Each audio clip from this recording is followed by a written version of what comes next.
Hola gente de YouTube, ¿cómo están? Y bienvenidos a este nuevo tutorial sobre cómo, cómo activarle y mejorarle el sonido a tu Canaima 3.1 para que puedas grabar tus tutoriales con tu voz, ok, no tener que estar escribiendo todo el día, no sé, a ustedes, pero a mí me da flojera. Así que bien, vamos a empezar. Para activar el sonido solamente nos vamos a inicio,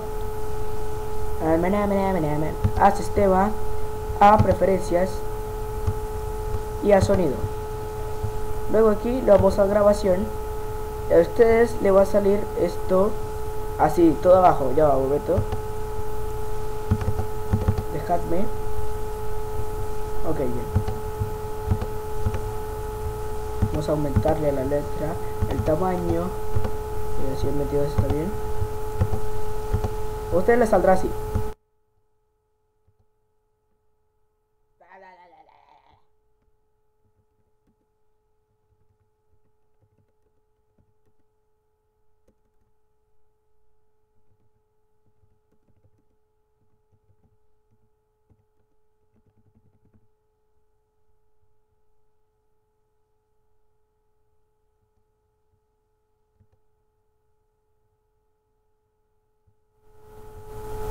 Y así es como se activa el sonido. Lo van a subir, ustedes lo van a tener así conectado y lo van a subir todo. Ok, pues para acomodarle el sonido lo vamos aquí mismo y lo que hacemos es desconectarlo y bajarle solamente, quitamos esto y bajarle solamente el del lado izquierdo si no me equivoco, y lo bajamos todo y así es como se diferencia.